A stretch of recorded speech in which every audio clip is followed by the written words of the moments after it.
अब हम पढ़ेंगे पदार्थों में परिवर्तन। अभी पीछे हमने पढ़ा था कि रासायनिक अभिक्रिया होते समय रासायनिक अभिक्रियाओं में परिवर्तन होता है, अर्थात जो भी रासायनिक अभिक्रिया में जो भी क्रियाकारक भाग लेते हैं, उत्पाद बनाते हैं, तो उनमें परिवर्तन आपको दिखाई देते हैं। तो वो परिवर्तन पीछे भी आपने पढ़े हैं, दो प्रकार के होते हैं। एक परिवर्तन होता है भौतिक, दूसरा होता है रासायनिक। कौन कौन से होते हैं? एक परिवर्तन होता है भौतिक, दूसरा परिवर्तन होता है रासायनिक। अगर हम इस भौतिक और रासायनिक पदार्थ के परिवर्तन के भौतिक एवं रासायनिक परिवर्तन के यदि बिंदु के रूप में पढ़ें, यदि इसका पूरा अध्ययन करना चाहें तो कुछ लंबी प्रक्रिया है, इसीलिए इसको हम विस्तार से जब पढ़ेंगे तब इसका हम अध्ययन करेंगे। अभी हम ये देख लेते हैं कि पदार्थों में जो परिवर्तन होते हैं वो कितने प्रकार के होते हैं। पदार्थों में परिवर्तन दो प्रकार के होते हैं, एक होता है भौतिक, दूसरा होता है रासायनिक। तीसरा बिंदु है, अगला बिंदु है इसका रासायनिक समीकरण। क्या है भाई? रासायनिक समीकरण। रासायनिक समीकरण क्या है? रासायनिक समीकरण का मतलब है किसी भी रासायनिक अभिक्रिया में पदार्थों को, कोई भी रासायनिक अभिक्रिया होती है उसमें जो भी पदार्थ भाग लेते हैं उन्हें अणुसूत्रों या प्रतीकों के रूप में लिखा जाता है। किसके रूप में? या तो अणुसूत्रों के रूप में लिखते हैं या फिर उनको प्रतीकों के रूप में लिखते हैं। तो उन्हें अणुसूत्रों या प्रतीकों के रूप में लिखना या प्रदर्शित करना ही क्या कहलाता है? रासायनिक समीकरण कहलाता है। अब इस रासायनिक समीकरण वाले टॉपिक को भी जब पढ़ेंगे तो ये भी काफ़ी बड़ा है, इसको भी जब हम विस्तार से पढ़ेंगे तब इसकी पूर्ण जानकारी प्राप्त करेंगे। इसके बहुत से ऐसे बिंदु हैं कि रासायनिक समीकरण लिखते कैसे हैं, रासायनिक समीकरण लिखने के नियम जो हैं वो अगर हम पढ़ना चाहें तो वो काफ़ी बड़ा है, इसीलिए इनका अध्ययन करेंगे, जब विस्तार से करेंगे तब इसकी हम पूर्ण जानकारी प्राप्त कर लेंगे।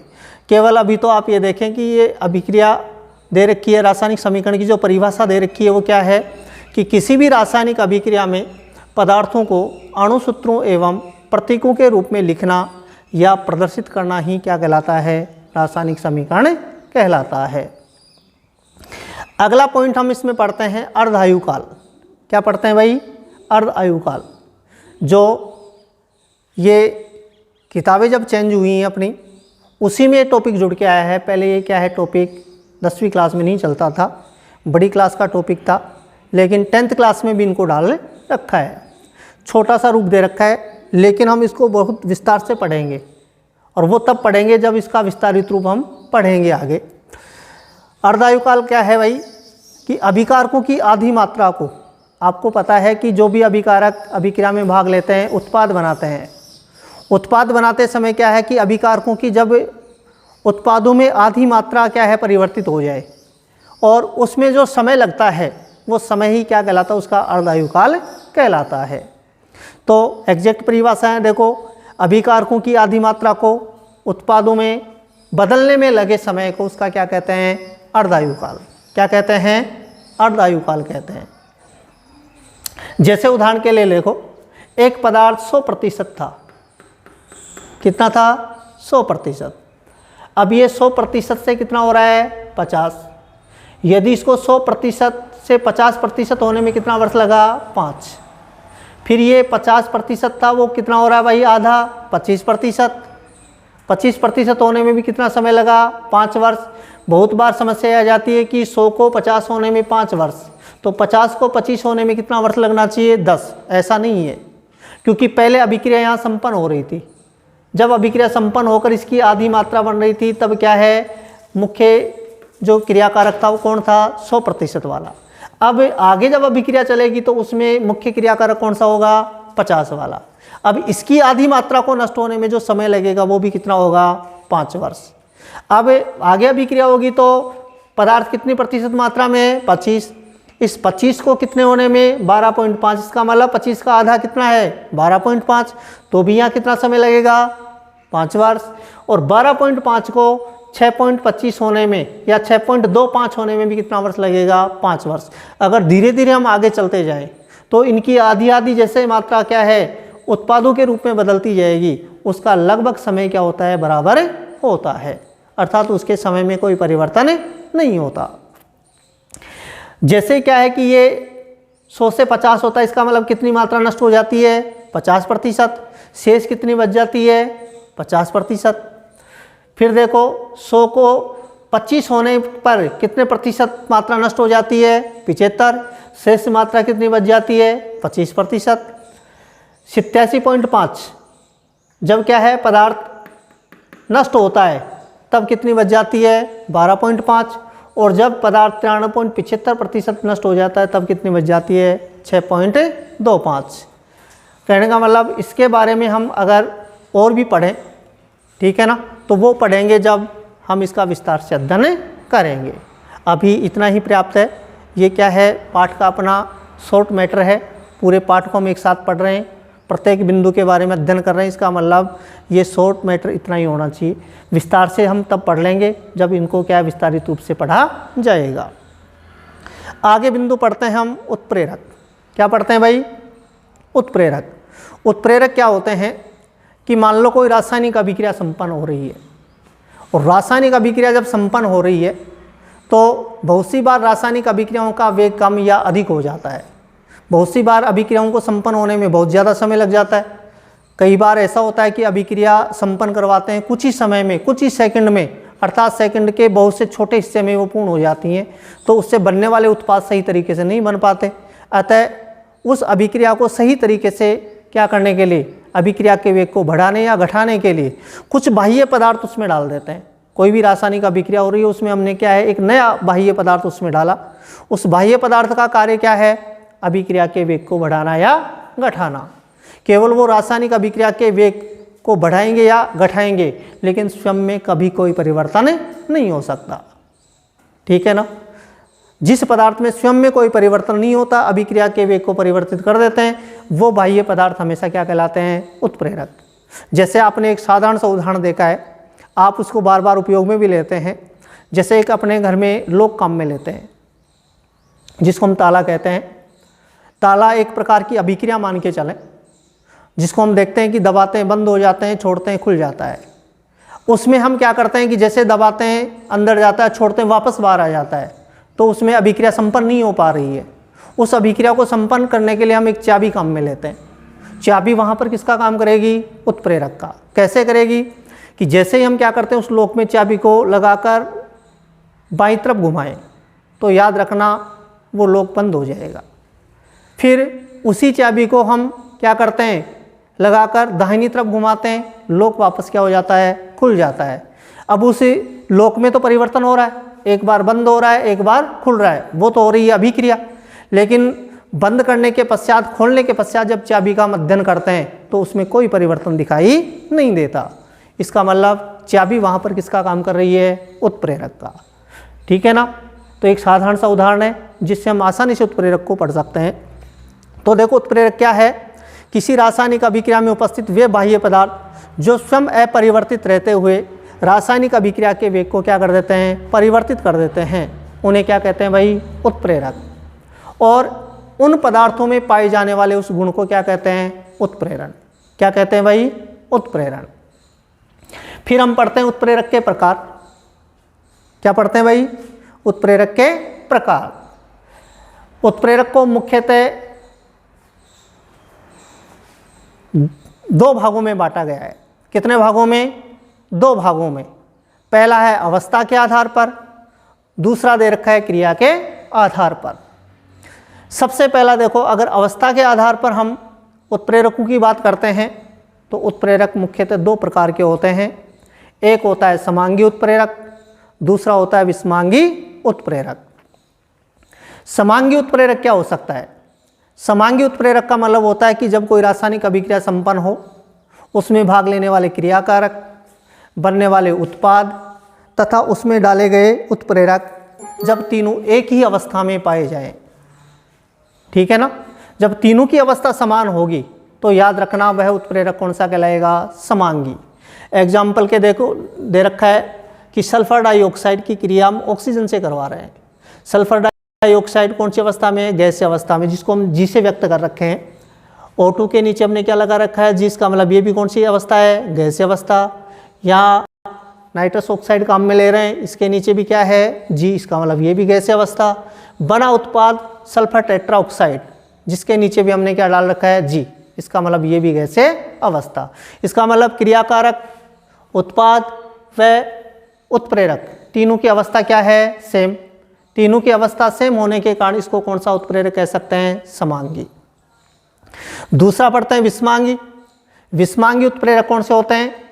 कि वे उत्प्रेरक जिसमें क्रियाकारक व उत्प्रेरक की अवस्थाएं समान नहीं होती, अर्थात क्रियाकारक और क्या है? उत्प्रेरक की अवस्थाएं भिन्न भिन्न होंगी, तो ऐसे उत्प्रेरक को हम क्या कहेंगे? विषमांगी उत्प्रेरक। ध्यान से देखें, यहाँ नाइट्रोजन है, कौन सी अवस्था में? गैसीय अवस्था में। हाइड्रोजन है, कौन सी अवस्था में? गैसीय अवस्था में। लेकिन यहाँ जो हम उत्प्रेरक डाल रखे हैं Fe, आयरन है, ये जो कौन सी अवस्था में पाया जाता है? सॉलिड अवस्था में। कौन सी अवस्था में होता है भाई? सॉलिड अवस्था में। इसका मतलब इनकी अवस्थाएं एक दूसरे से क्या हो गई? परिवर्तित हो गई। ये गैसीय अवस्था, ये सॉलिड अवस्था, ठोस अवस्था। इसका मतलब ऐसा उत्प्रेरक हमेशा कौन सा कहलाएगा? विषमांगी उत्प्रेरक कहलाएगा। ठीक है। दूसरा है क्रिया के आधार पर। किसके आधार पर? क्रिया के आधार पर। क्रिया के आधार पर उत्प्रेरक 4 प्रकार के होते हैं। कितने प्रकार के होते हैं? 4 प्रकार के। कौन कौन से होते हैं? पहला उत्प्रेरक दे रखा है धनात्मक उत्प्रेरक। धनात्मक उत्प्रेरक वे होते हैं जो रासायनिक अभिक्रिया के वेग को बढ़ाते हैं। दूसरा दे रखा है ऋणात्मक उत्प्रेरक। ऋणात्मक उत्प्रेरक वे होते हैं जो अभिक्रिया के वेग को घटा देते हैं। कुछ अभिक्रियाएं बहुत तीव्र वेग से होती हैं, इसीलिए सही उत्पाद प्राप्त करने के लिए उसमें ऐसे उत्प्रेरक मिलाते हैं जो अभिक्रिया के वेग को घटा देते हैं, इसीलिए उसको हम क्या कह सकते हैं? ऋणात्मक उत्प्रेरक। एक दे रखा है स्वतः उत्प्रेरक। स्वतः उत्प्रेरक का मतलब होता है कोई रासायनिक अभिक्रिया जब हो रही हो उसमें कोई बाह्य पदार्थ डालने की आवश्यकता नहीं होती। क्यों?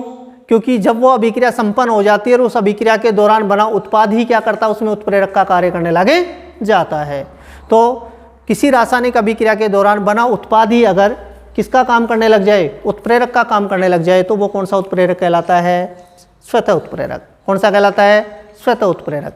जिसका उदाहरण देखें, यहाँ देखो एथिल एसीटेट CH3COO2H5, इसकी क्रिया हमने किससे करवाई? जल से।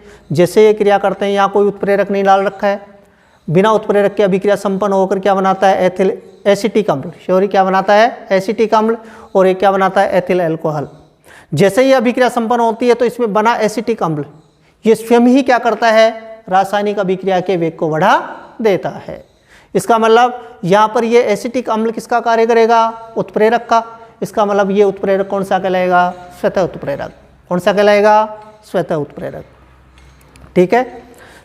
आगे चलते हैं, जैव उत्प्रेरक की बात करते हैं।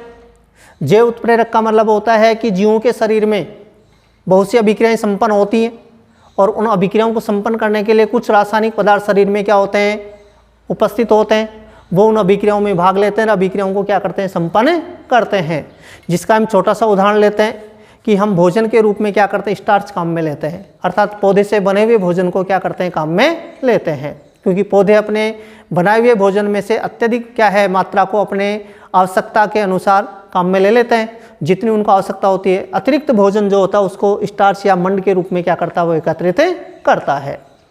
उस स्टार्च को हम भोजन के रूप में काम में लेते हैं। जैसे हम भोजन के रूप में काम में लेते हैं, उसमें एक एंजाइम मिल जाता है जिसका नाम है टाइलिन, या कह सकते हैं पेप्सिन। ये क्या कर देता है? इस जटिल शर्करा को एक सरल शर्करा में बदल देता है जिसका नाम है माल्टोज। क्या नाम है भाई? माल्टोज। जैसे ही माल्टोज आगे जाकर क्या है कि उसमें एंजाइम मिलता है माल्टेज। कौन सा एंजाइम मिलता है? Maltase enzyme. जैसे इसमें माल्टेज एंजाइम मिल जाता है, ये माल्टेज एंजाइम क्या कर देता है? इस माल्टोज को और सरल शर्करा में तोड़ देता है जिसका नाम है ग्लूकोज। किस में तोड़ देता है? ग्लूकोज। आगे देखते हैं, अगर ग्लूकोज में क्या मिल जाए? जाइमेस। ये अभिक्रिया तभी संपन्न होगी जब ग्लूकोज में क्या मिलेगा? जाइमेस। और ये अभिक्रिया तभी संपन्न होगी जब अवायवीय श्वसन होगा, क्योंकि श्वसन 2 प्रकार के होते हैं, एक वायवीय श्वसन, एक होता है अवायवीय श्वसन। वायवीय श्वसन वो होता है जो वायु की उपस्थिति में हो, अवायवीय श्वसन वो होता है जो वायु की अनुपस्थिति में हो। तो ये अभिक्रिया अवायवीय श्वसन के रूप में होती है कि जब अवायवीय श्वसन होता है, ऐसे समय में अगर ग्लूकोज में क्या मिल जाता है, जाइमेस, तो ये इसको किस में तोड़ देता है, अल्कोहल में। इसका मतलब टाइलिन, जिसको पेप्सिन कहते हैं, माल्टेज व जाइमेस, ये एंजाइम कौन से एंजाइम कहलाते हैं, जैव उत्प्रेरक। कौन से कहलाते हैं, जैव उत्प्रेरक कहलाते हैं। नीचे एक नोट डला हुआ है, देखो इस नोट को हम पढ़ेंगे कि रासायनिक अभिक्रिया में कुछ ऐसे पदार्थ होते हैं जो अभिक्रिया को क्या है, परिवर्तित नहीं करते, अभिक्रिया को प्रभावित नहीं करते, वो उत्प्रेरक को प्रभावित कर देते हैं। किसको प्रभावित कर देते हैं, उत्प्रेरक। कोई अभिक्रिया संपन्न हो रही है, हमने उसमें उत्प्रेरक डाला, उत्प्रेरक फिर भी क्या है, अपने कार्य को सही रूप से प्रकट नहीं कर पा रहा है, तो हम उसमें एक नया पदार्थ और मिला देते हैं। वो पदार्थ क्या करता है, अभिक्रिया को प्रभावित नहीं करके उस उत्प्रेरक को प्रभावित कर देता है जिसमें हमने क्या है, अभिक्रिया संपन्न करवाने के लिए डाल रखा है।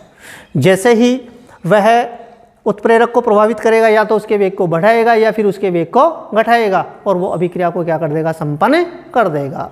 तो यहाँ लिखा हुआ है, देखो रासायनिक अभिक्रिया में कुछ ऐसे पदार्थ जिनका उपयोग किया जाता है जो उत्प्रेरक की क्रियाशीलता को क्या कर देते हैं, प्रभावित कर देते हैं। जो उत्प्रेरक की क्रियाशीलता को प्रभावित करते हैं उन्हें हमेशा क्या कहते हैं, उत्प्रेरक वर्धक या उत्प्रेरक विष के नाम से जाना जाता है। एक उत्प्रेरक वर्धक कौन सा है, देखो उत्प्रेरक वर्धक वो होता है जो उत्प्रेरक की क्रियाशीलता को बढ़ा दे। जैसे मान लो ये क्या है, कोबाल्ट, इसकी क्रिया किससे करवा रहे हैं, हाइड्रोजन से। ये क्रिया करके क्या बना रहा है, मैथेनॉल। क्या बना रहा है भाई, मैथेनॉल, CH3OH। इसको अभिक्रिया को संपन्न करवाने के लिए हमने इसमें क्या उत्प्रेरक के रूप में क्या डाला, जिंक ऑक्साइड, ZNO। क्या डाला है भाई, ZNO। लेकिन ये अभिक्रिया को संपन्न नहीं कर पाता है क्योंकि इसकी क्रियाशीलता क्या है, कम है। इसलिए इसकी क्रियाशीलता को बढ़ाने के लिए हमने क्या है, बाहर से क्या है, एक नया उत्प्रेरक डाला, नया बाह्य पदार्थ डाला जिसका नाम है Cr2O3। ठीक है ना। ये Cr2O3 क्या करता है, याद रखना, जिंक ऑक्साइड की क्रियाशीलता को बढ़ा देता है। जैसे जिंक ऑक्साइड की क्रियाशीलता बढ़ती है, ये इस अभिक्रिया को संपन्न कर देता है। इसलिए Cr2O3 को हम क्या कहेंगे, उत्प्रेरक वर्धक। नीचे आइए, उत्प्रेरक विष H2O2 हाइड्रोजन पेरोक्साइड, इसकी क्रिया करवाते हैं तो ये जल और ऑक्सीजन का क्या करता है, निर्माण करता है। इस अभिक्रिया को संपन्न करवाने के लिए हमने एक बाह्य पदार्थ डाल रखा है, प्लेटिनम, जो उत्प्रेरक का काम करता है। क्या काम करता है, उत्प्रेरक का। यह अभिक्रिया को बहुत ही शीघ्र क्या है, संपन्न कर देता है, अभिक्रिया के वेग को बहुत ज़्यादा बढ़ा देता है। इसीलिए यहाँ पर बनने वाले उत्पाद सही नहीं बन पाते हैं। इसीलिए इस अभिक्रिया को कम करने के लिए, इसके वेग को घटाने के लिए हम क्या करते हैं, इसमें एक नया पदार्थ HCN, हाइड्रोजन साइनाइड मिलाते हैं। ये क्या करता है, प्लेटिनम की क्रियाशीलता को कम कर देता है, अर्थात उत्प्रेरक की क्रियाशीलता को क्या कर देता है, कम कर देता है, जिससे अभिक्रिया सही तरीके से क्या हो जाती है, पूर्ण हो जाती है। इसीलिए HCN को हम क्या कहेंगे, उत्प्रेरक विष। तो ये अपना पाठ का पूरा एक शॉर्ट रूप था जो हमने पढ़ा। अब हम अगले टॉपिक में या अगले वीडियो में हम इनका विस्तारित रूप में पढ़ेंगे। ओके।